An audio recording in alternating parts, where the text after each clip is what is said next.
1 Samuel capítulo 16. Oh, aleluia. Deus é bom. Glória a Jesus. Provérbio capítulo, primeiro livro de Samuel. Depois vamos louvar isso aí, varão. Vamos.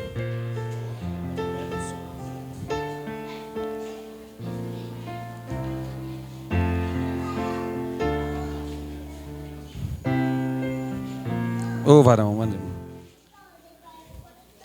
Nosso Pai, que o teu nome seja mantido santo. Vamos cantar rouco mesmo. Glória a Deus. Pega o seu, meu irmão, primeiro livro de Samuel, capítulo 16. Eu quero falar sobre esse tema aqui, ó. Improvável, mas escolhido. Diga improvável, mas escolhido. Glória a Deus. Desligar aqui só, Tiago, ó, para não descarregar. Improvável, mas escolhido. Foi um congresso ontem que eu preguei numa igreja Assembleia de Deus, um grupo muito grande, né, de músicos. Lá é Assembleia, né, então tem muito saxofone, né, muita igreja tradicional. E o tema foi improvável, mas escolhido. E eles usaram esse texto aqui que eu achei muito interessante. Primeiro livro de Samuel, capítulo 16. Primeiro livro de Samuel, capítulo 16. Improvável, mas escolhido. Deus gosta de confundir os sábios e entendidos, né? Glória a Deus. É justamente para glorificar o seu nome. Improvável, mas escolhido. Por que Deus faz isso? Eu fico pensando, essas pessoas que foram grandes destaques do mundo, né, como Davi, como Moisés, como Salomão, como outros homens, o que Deus escolheu, ou eles tinham alguma coisa que chamou a atenção de Deus, como saber? É o que fazer, né? Escolhido para o sucesso, Deus separou pessoas, já que Deus unge, né? E eu vejo nessa passagem, não posso dizer ser categórico, dizer que toda forma é assim de Deus, porque Deus tem várias formas de trabalhar, mas uma dessas eu vejo aqui na chamada de Davi para ser rei de Israel. Primeiro livro de Samuel, capítulo 16. Primeiro livro de Samuel, capítulo 16.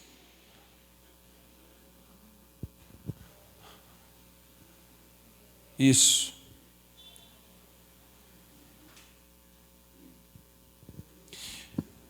Quem não achou, acompanha aqui no telão com a gente. Primeiro livro de Samuel, capítulo 16, no primeiro versículo. Pode acompanhar aqui na tela, se quiser. Veja aí que a nossa Cida, né, está com a tropa forte aí hoje, hein, Marcelo? Ô, Glória. Hoje o predinho chegou aí em peso, hein? Massa. Aqui da frente são amigas também? É mais dos meninos ali? São mais dos meninos, né? Bem, então deixa eu ver. São 10 filhos. Deixa eu ver. Aí 10 namorados. 10... Tem uns 30 ainda. Deus abençoe a vida dos irmãos. As irmãs aqui, né, que vieram também visitando. Acho que a irmã já teve outras vezes aqui, né? Deus abençoe a presença da irmã. Irmã Eliane. Aí, ó. Tá vendo aí, Ângela? Eu liguei para os irmãos, né? A irmã Eliane. Falei, poxa, a irmã está sumida. Ela falou, não, o senhor que está sumido. Dois domingos eu não pude vir. Já fui repreendido, né? Já me cobraram. Deus abençoe a vida dos irmãos. Brincadeira. Mas nós vamos ouvir a palavra de Deus. Eu quero trazer essa mensagem porque ela falou muito com a gente ontem e acredito que vai falar com você também. Né? Diz assim a palavra de Deus. Primeiro livro de Samuel, capítulo 16, no primeiro versículo. Então disse o Senhor a Samuel, até quando terás dó de Saul, havendo eu rejeitado? Deus rejeitou Saul para que não reine sobre Israel. Enche um chifre de azeite e vem enviar-te-ei a Jessé, o belemita, porque dentre os seus filhos me tenho provido de um rei. Amém, igreja? Só até aí, meu irmão. Glória a Deus. Senhor Deus, maravilhoso, todo poderoso Deus. Mais uma vez na casa do Senhor, para aprendermos da Tua palavra, louvarmos o Teu nome. Me usa como canal de bênção, Senhor. Assim como o Senhor me usou ontem, me usa ainda mais. O improvável mais escolhido. Porque, Senhor da glória, como, quando, o que fazer? Glorifica o Teu nome, fala conosco, nos abençoa. Toda honra, glória, louvor e poder seja sempre dado ao Senhor. Me usa como instrumento, Senhor, nas Tuas mãos poderosamente. Perdoa os nossos pecados, meu Deus, os nossos erros, nossas falhas, alimenta o Teu povo, em nome de Jesus. Amém, Jesus, amém. Poder sentar, meus irmãos, vamos ocupar as mãos, vamos aplaudir o Senhor Jesus, bem forte para o Rei da Glória.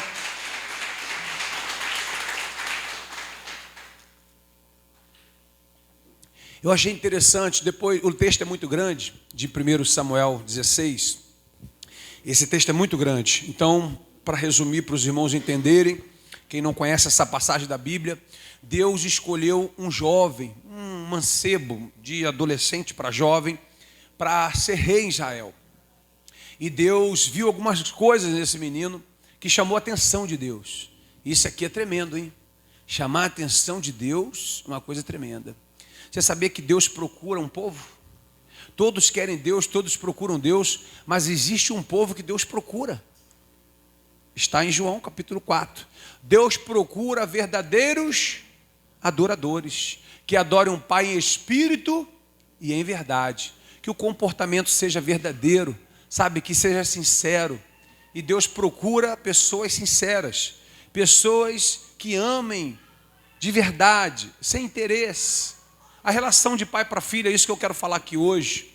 Mas por que Deus escolhe Davi? Nós, irmãos, temos o costume de ver as coisas prontas, julgar as coisas prontas. Você vê, por exemplo, um jogador de futebol. Poxa, eu quero ser igual ao Neymar. Poxa, eu quero ser igual aquele ator. Poxa, eu quero ser igual aquilo. E já vê pronto, sabe? O problema é que Deus, Ele nos compara com uma árvore. E quando nós temos uma árvore, nós queremos só o fruto. Vê um pé de manga, a manga madurinha, nós pegamos ali. A gente esquece do tempo que levou para dar fruto. Nós esquecemos que o tempo de plantar até o tempo de colher, esse tempo é muito longo, muito longo. Você vai ler a história de José. José foi governador do Egito. Ele foi vendido um mancebo, mas foi na fase adulta que ele foi ser governador. Isso levou anos. Davi está sendo chamado aí, um jovem, um mancebo, mas ele só vai ser rei numa fase adulta. Levou anos. Jesus veio, se manifestou, mas começou a manifestar o seu ministério com 30 anos. Olha como as coisas levam tempo. E nós estamos acostumados a ver a coisa pronta. E queremos ver a coisa pronta. E muitas vezes esquecemos que até para crescer, muitas vezes temos que recuar. É como uma flecha. Quanto mais para trás, com mais força para frente. Por exemplo, se você quer um comércio, você quer abrir um negócio, começa ganhando, começa perdendo.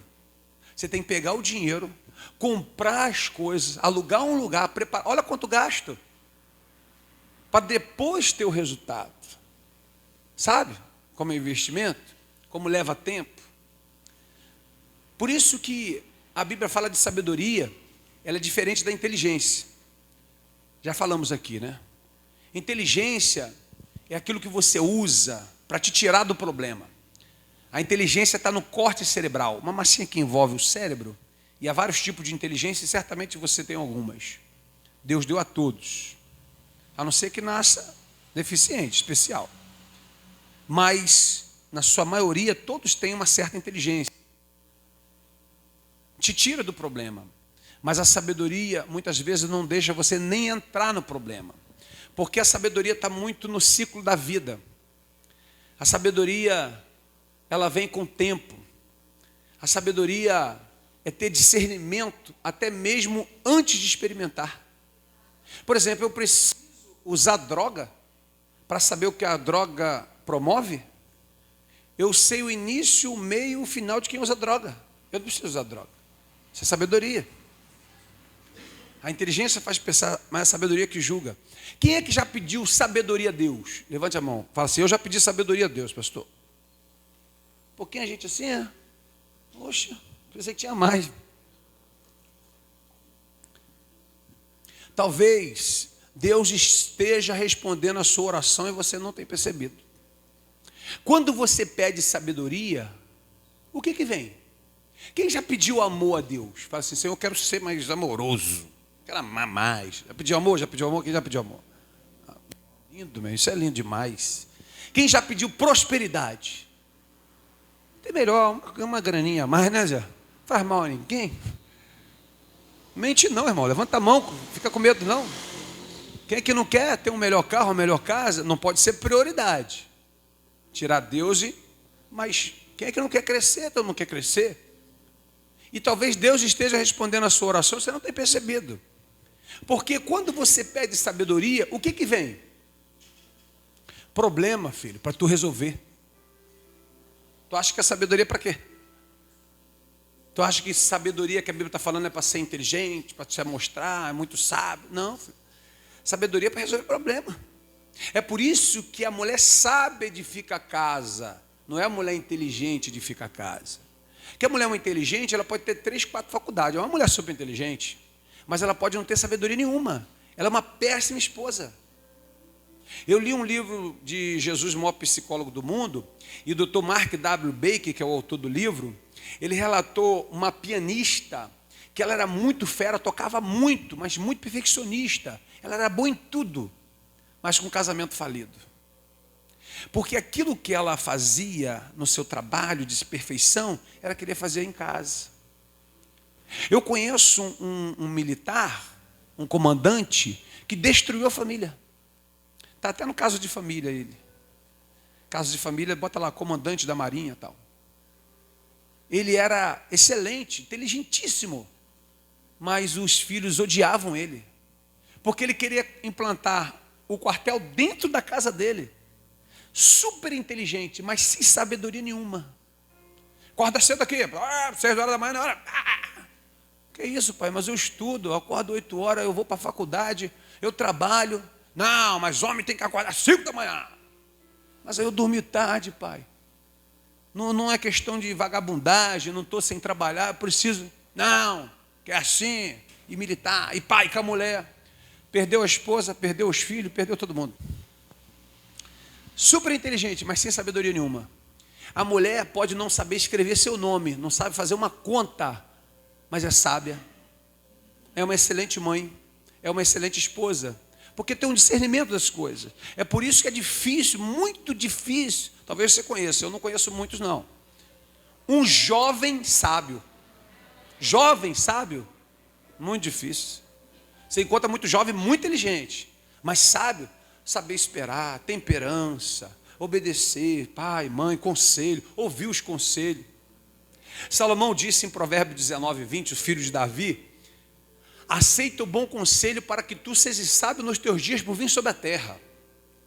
E eu creio que Salomão está dando esse conselho pelos erros dele. Já falei isso, meu filho. Quando eu chegava para os meus filhos, ele na adolescência, falava, filho, eu não quero que você vá em tal lugar, não ande com tal pessoa. Não é porque eu quero ser ruim para você. É porque você está cometendo os mesmos erros que eu cometi. E eu não quero que você cometa os mesmos erros que eu cometi. Porque o adolescente, o jovem, quando você chama a atenção dele, ele acha que está humilhando, que ele está passando vergonha. Principalmente se faltar a sabedoria dos pais. Chamar a atenção na frente dos colegas. Aí pega mal. Né? Ali no meio dos colegas é bom brincar. É mesmo, é bacana. Quantas vezes eu com o Tiago, meu filho Felipe, às vezes estava lá nos colegas lá na rua. E aí, Tiago, vamos para casa e tal. Aí, um lá no meio falava assim, vai que o papai está mandando tal. Pum, um pezinho, eu voltei. E aí, rapaziada, tal. Aí já foi ficando sem graça, falei, pô, não te entendi agora. Não, o quê? Não te entendi. Só porque eu chamei meu filho para ele entrar, que a gente vai se divertir, vou estar lá com minha esposa, falei para ele não ficar na rua, tu falou, aí tu faz uma brincadeira, joga meu filho contra mim. Poxa, eu gosto de você, a Pampa. Você é nosso aqui, nossos amigos. Está errado, estou errado, rapaziada. Sou um pai ruim com vocês aqui. Aí todo mundo, não, que o senhor quer, desculpa. Poxa, não te entendi. Pô, considero vocês como um filho, bacana nosso aqui. Pegou um Tiago, uma vez que eu entrei lá na escola. Lembra disso, Tiago? Lá dentro da escola, lá no CIE, foi lá no colégio. Onde é a sala do Tiago? Doutora, professora, onde é a sala do Tiago? Tal. Não, deixa comigo. Deixa eu falar com a professora. Entrei lá na sala. Está o Tiago lá, cabecinha abaixo. Quando ele me viu, pensa, de moreno roxo. Papai! Eu falei, estou aqui? Ô, Glória, vim conhecer a rapaziada, meus amigos, um murmurinho, né? Ah, tem droga, tem isso, tem aquilo, está tudo envolvido. Vou conhecer todo mundo, vou conhecer os amigos do meu filho, vou ver com quem ele está andando. Fui lá, não, mas rapaziada, não, meu irmão, fechamento, top, legal, poxa, é bacana. Traz esse bacana aí para nossa casa, Tiago. Não, está oferecendo isso, está oferecendo droga, tá, traz ele para cá. E aí, rapaz, come aqui com a gente e tal. Por favor. Poxa, por que tu está fazendo isso? Isso o quê? Não, estou sendo teu amigo, quero te ajudar. Só tem duas alternativas, ou ele vai mudar, ou ele não vai ser mais amigo do meu filho. Então a gente tem que ir acompanhando. Sabe, quando falta uma sabedoria, às vezes coloca a casa como inimigo. O mundo está colocando os nossos filhos, os jovens de hoje, como inimigo dos pais. Por quê? Porque vai quebrar mandamento. A Bíblia diz que o primeiro mandamento com promessa é filho obedecer pai e mãe. Tudo começa na casa, lá dentro de casa. Se um filho não obedece o pai, a mãe, ele não vai submeter a autoridade nenhuma.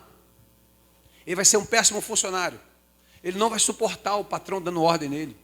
Ele vai se vingar. Ele vai ser mandado embora. Você pode reparar, 80% a 90% das vezes, o jeito que a menina trata o pai é a mesma forma que ela vai tratar o marido. A mesma forma que o menino trata a mãe é como ele trata a esposa. Porque é a figura em que nós tratamos. E tudo vai começar dentro de casa, na autoridade, a submissão. Então, se eu obedeço, as promessas, as bênçãos do Senhor virão sobre a minha vida. Tu não vai ver um jovem bem-sucedido, cheio de Deus, próspero, que não obedece pai e mãe. Você nunca vai ver isso. Ele pode ter dinheiro, ele pode fazer o que ele quiser, ele pode fazer a farra, pode fazer o que ele quiser, mas em Deus, sabedoria e prosperidade, nunca vai ter. Porque ele quebra o mandamento. Então Davi sabia disso. Davi era um excelente filho. Davi cuidava de ovelhas. Sabe o que era cuidar de ovelhas na época? É assim, ó. Chega na tua casa, tu é o quê? Guerreiro. Meu irmão, eu sou vou para a guerra, canhão. E você? E eu desmonto e monto arma. Eu, espada. E você? Eu faço. E você? Não faz nada?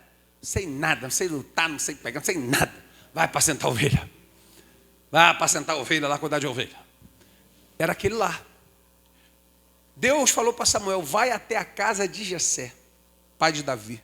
Porque entre os filhos de Jessé eu escolhi um para ser o rei de Israel. Por que Deus escolheu Davi? Por que Deus escolheu Davi? Davi não caiu de paraquedas não, irmão.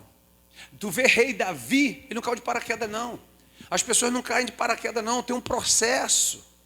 Lá onde ninguém via Davi, a Bíblia diz que um leão pegou uma ovelha sua. O que se você e eu faríamos? Seja sincero. Eu estou com 100 ovelhas, 200 ovelhas. Veio um leão, mordeu uma ovelha. Irmão, perdi aquela ovelha. Vou salvar as outras, porque senão o leão vai pegar todo mundo, vai pegar geral. Parece que é o baile funk, vai pegar um, pegar geral. Quem é que vai encarar o leão? Está correndo de pitbull, tu quer encarar leão? Um dia soltaram um Rottweiler ali no leão, meu irmão, era gente voando, meu irmão. Pulando, o que houve? É bandido, é tio? Não, é um pitbull que está lá na rua aí.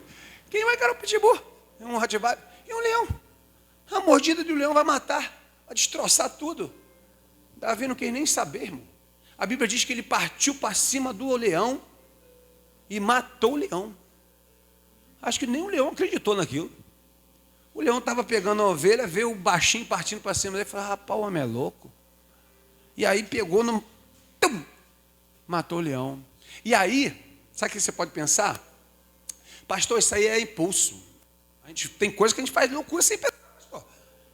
Ué, teve o caso da criança, o menino caiu lá no meio do jacaré. O que o pai fez? Viu? Pulou atrás, filho. Soco na cara do jacaré, pernado no jacaré, tirou, saiu todo mordido e tirou a criança de lá. Meu irmão, não pensa não. Sem pensar. Negativo. Por quê, pastor? Porque quando acontece algo com você desse tipo, você reflete, fala, meu Deus, o que eu fiz? Eu fui lá, o meu Deus do céu, nunca mais faço isso. E não faz mais mesmo. Só que aconteceu de novo.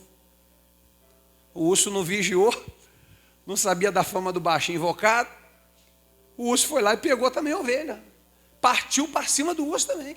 Ele tinha consciência do que ele estava fazendo.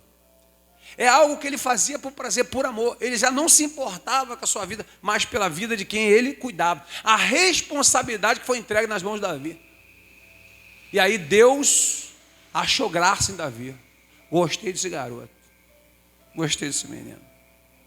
Gente que dá a vida pelas ovelhas, gente que faz por amor, gente que não faz para aparecer, gente que faz obediência aos pais. Vou exaltar esse garoto. Eu escolhi um e rejeitei Saul. E a Bíblia diz, presta atenção aqui, que Deus enviou o espírito maligno para atormentar Saul. Está no texto. Deus enviou o espírito maligno. Pastor, pelo amor de Deus, é heresia. Deus mandou, meu filho, tudo está no controle do nosso Deus. E quando Deus manda, até o diabo tem que obedecer. Você sabe que um dos maiores pregadores, para mim, foi o diabo. Você sabe disso, né? A igreja aqui já sabe, mas o pessoal que não é pela primeira vez aí, eu que gostava de farrão, né? Moto, mulher, noitada. O demônio manifestou dentro de casa, na minha prima, eu e meu primo. E aí, o demônio, o safado do demônio, ele ainda correu para a porta, que era a rota de fuga da gente. Só tinha uma porta, o demônio foi para a porta. Irmão, eu não sei se é impressão minha, se eu vi demais ou se eu não lembro, não sei. A impressão é que ela não tocava no chão. E aí tu sabe que o terror é maior, né? Lembra do Portegás? Aquela garotinha do mal? Eu vi o Portegás ali, meu irmão. Quando ela saiu do chão, ficou eu e meu primo assim, dois grandões agarrados um no outro. Mas ela endemoniada. Meu irmão, ela veio na minha direção e falou assim, ó, você está na escuridão. O teu pai, nós matamos, está lá sofrendo com a gente. Meu pai não conhecia Jesus, não teve nada com Jesus, está lá sofrendo com a gente. Você não quer nada com Deus, mas um dia Ele vai permitir. Ele não permitiu, porque a sua mãe está intercedendo por você, pedindo que Deus te livre, que Ele te livre. Fala Deus não, que Ele te livre. E Ele tem te guardado, tem te livrado, e tem plano na sua vida.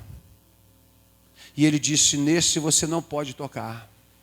E eu estou falando aqui para você, porque Ele está aqui e está mandando eu falar para você. Meu irmão, se o diabo faz o apelo ali, eu me entrego para Jesus. Não sei nem como é que eu ia contar o testemunho depois. Se o diabo falar, aceita Jesus agora, tá o demônio me ganhando para Jesus lá. Porque Deus ordenou. Deus dá ordem. Quando você ouve falar aí, não caiu uma folha da árvore se Deus não permitir, não existe esse versículo. Isso não está escrito na Bíblia. Mas é verdade. Nada acontece sem a permissão de Deus. E eu vou te dizer a quem pertence a terra, como o mundo diz, o mundo jaz do maligno, pastor. O mundo jaz do maligno, já é do maligno. A Bíblia diz que o mundo jaz no maligno. Jaz significa descansa, acomodado.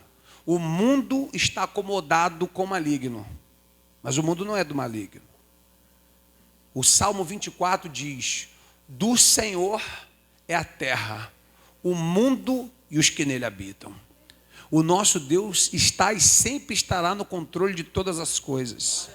Não acontece nada sem a permissão do nosso Deus. E deixa eu te falar, Deus marcou esse jovem a batalha com o gigante. Todo mundo conhece a história de Davi com o gigante, Golias. Golias tinha 6 côvados e 1 palmo. Um côvado é mais ou menos uns 50 centímetros. Então, Golias tinha uns 3,10 metros. O camarada era desse chão a esse teto aqui, dessa altura aqui, dessa largura. O escudo do camarada, pesava 50 quilos, segundo os estudiosos. Você que não tem noção de peso, 50 quilos é um saco de cimento, que eu pedi 3 ajudas para carregar aquilo, e ainda sofre uma dor na coluna. Né? Quando a gente bota o cimento, Zé pega de um lado, pega do outro, rápido, está pesando. Era o escudo dele. O soco desse camarada não dava. Só que eu tenho que lembrar aos irmãos que quem criou Golias foi também o nosso Deus, para o dia da sua derrota, para exaltar o nome do Senhor. Deus criou ele daquele tamanho, Deus criou para a guerra, Deus criou para aquele dia, porque agora resolve exaltar Davi. O que ele fazia que ninguém via, era improvável, mas ele foi o escolhido. Ele é um garoto amoroso, obedecia pai e mãe, sabia fazer aparecer, tinha prazer nas coisas de Deus. E aquilo que ninguém via, Deus agora quer exaltar publicamente. Ninguém viu matando o leão e o urso, mas todos vão ver ele matando Golias agora. E Deus prepara o dia da batalha. A Bíblia diz que Davi vai num rio e pega 5 pedras. Por que pega 5 pedras? Alguém sabe me explicar? Pós-graduado, mestre dos mestres em teologia, sabe aí? 5 pedras? Com medo de errar, será? Para matar os outros 4 irmãos de Golias? Golias tinha irmãos gigantes. Tem outros textos que Davi travou guerra com os outros gigantes. Mas olha que coisa interessante aqui, ó, presta atenção. Davi pega 5 pedras. Eu não vou dizer que é isso, não.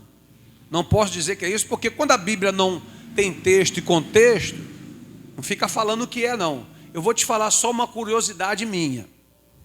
Porque há tempo para tudo. Porque Deus age em todas as áreas. Presta atenção aqui. A Bíblia diz em Mateus capítulo 16, verso 18, Jesus falou assim: Pedro, sobre ti levantarei pedras, pessoas, a qual a potestade do inferno não prevalecerá contra ela, a minha igreja. Então, igreja, nós sozinhos, nós somos como uma pedra.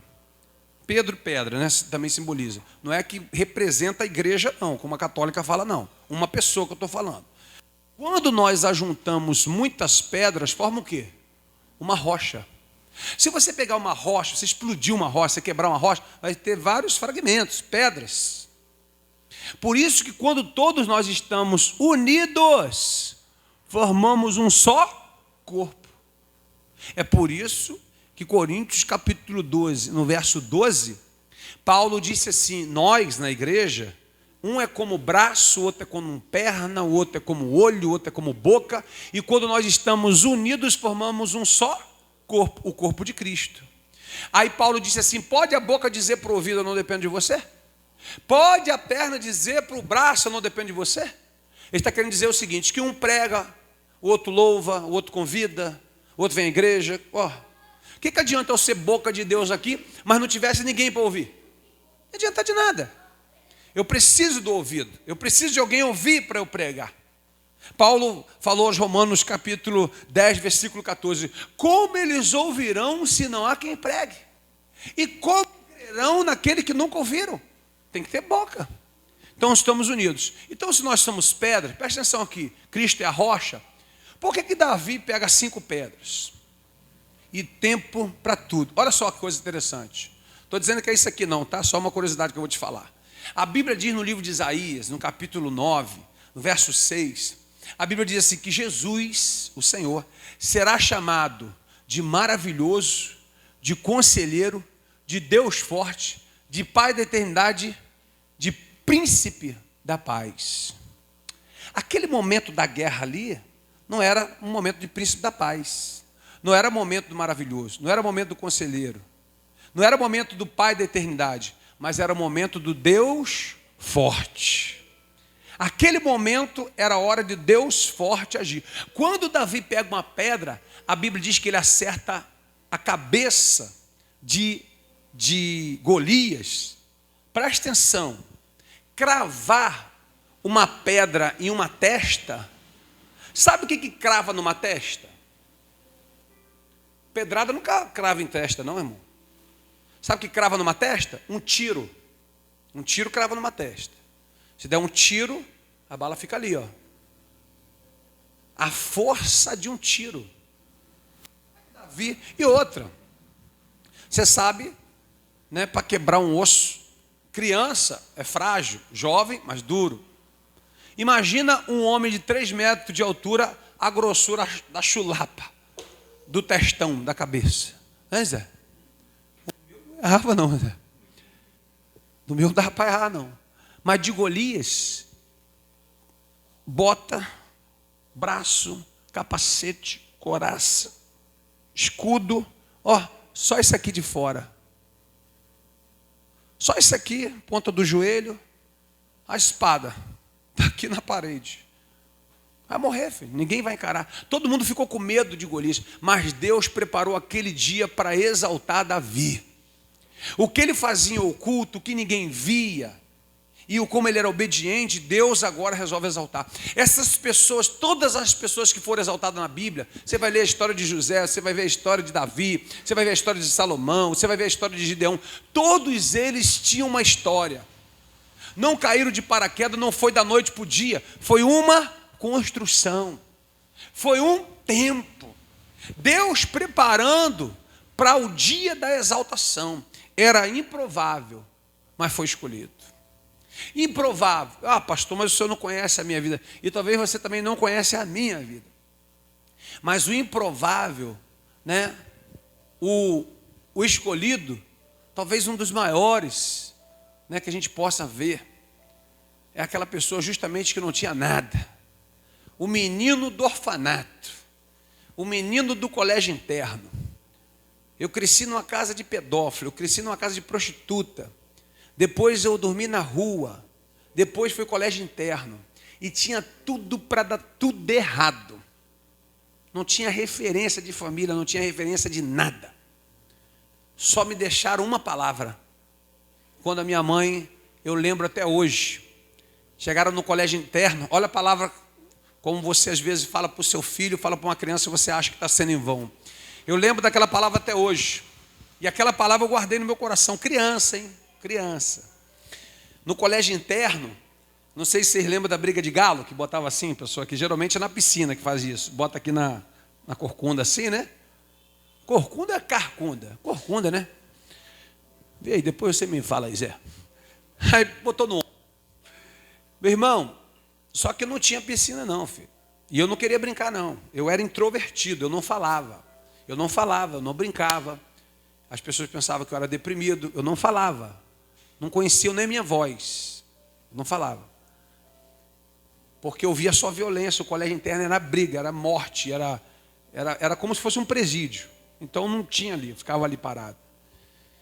E aí eu lembro que o rapaz falou assim, não, você vai brincar com a gente. Não, não quero brincar não. Foi a única vez que eu falei. Não, vai brincar sim. Ele pegou, colocou no ombro dele. E ele foi correndo, meu irmão, foi correndo. Foi correndo na quadra. Quando chegou perto assim, ele me jogou. Meu irmão, ele me lançou. Eu lembro até hoje a cena.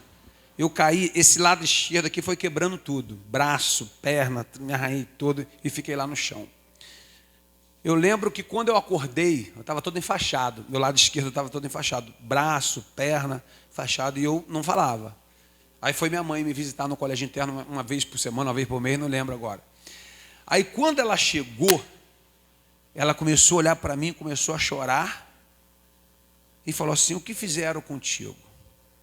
Olha o que eu perguntei, que eu guardei no meu coração. E mãe, por que eu tenho que sofrer o tempo inteiro? Por que a nossa vida não é normal, igual de todo mundo?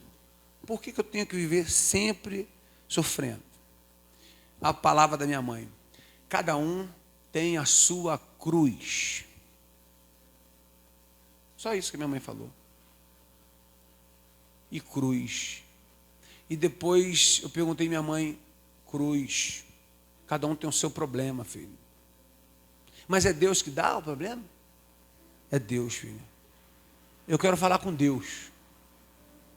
Como é que eu falo com Deus? Vou te ensinar.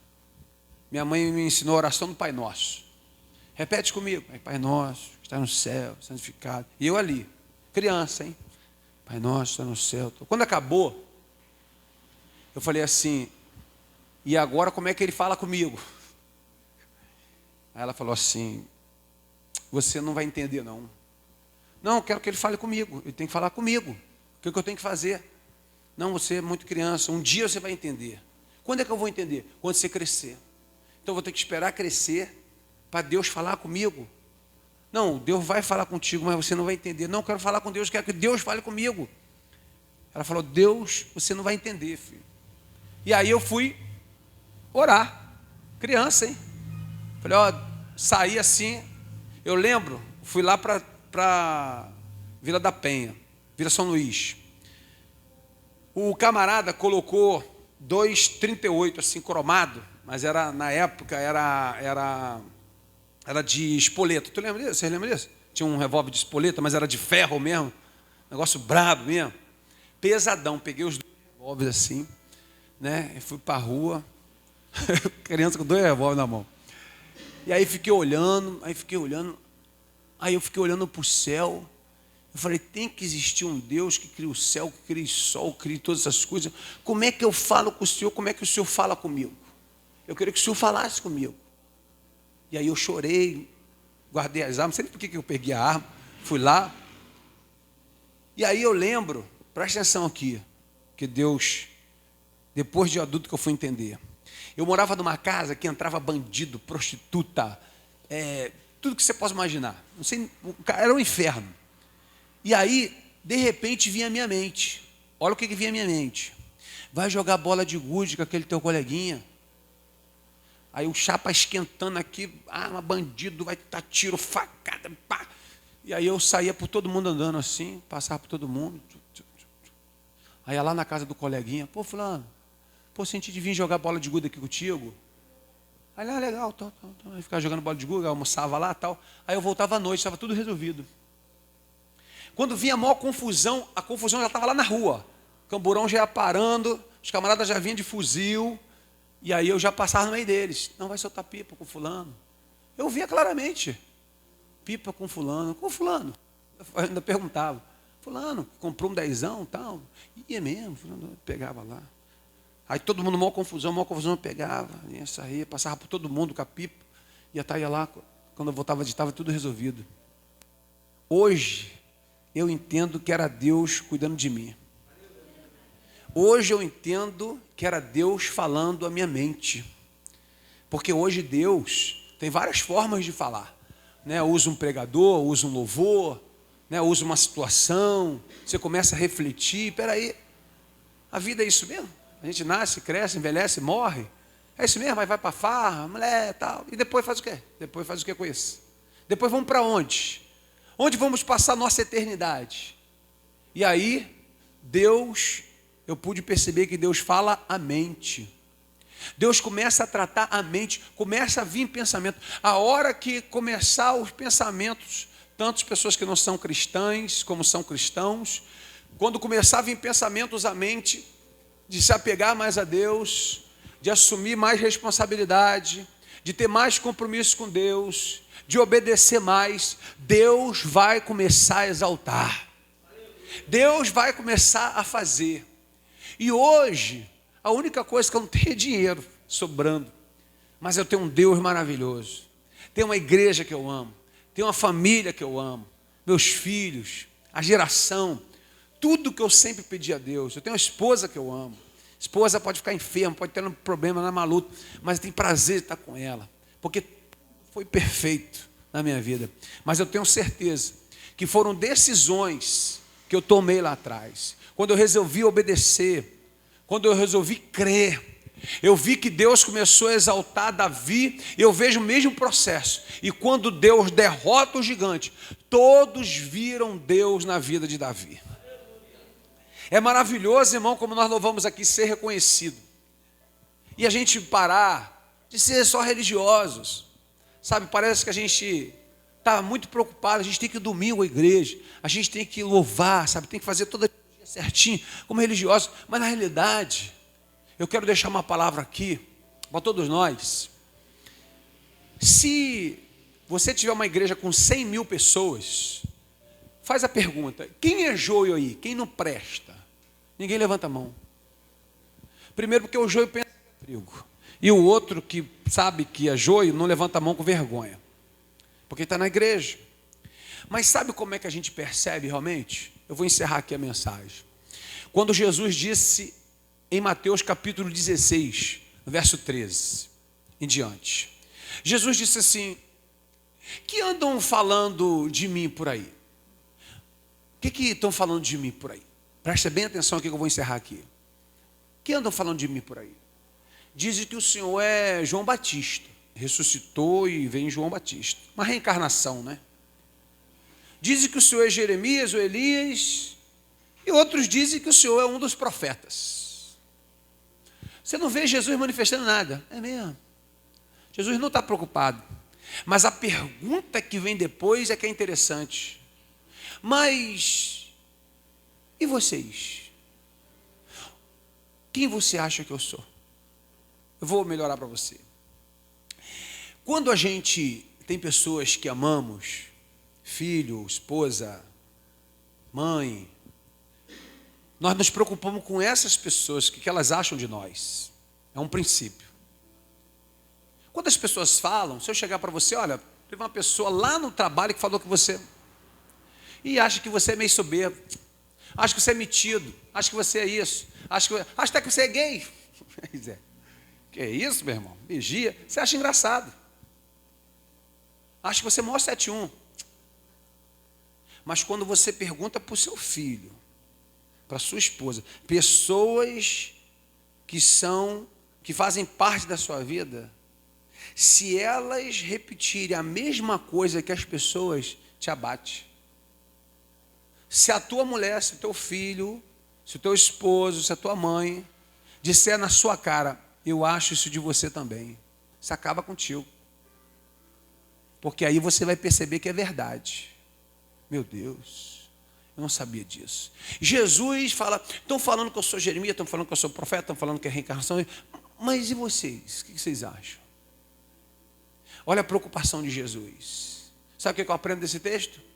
Deus não está preocupado em manifestar poder para, o mundo ficar maravilhado com ele.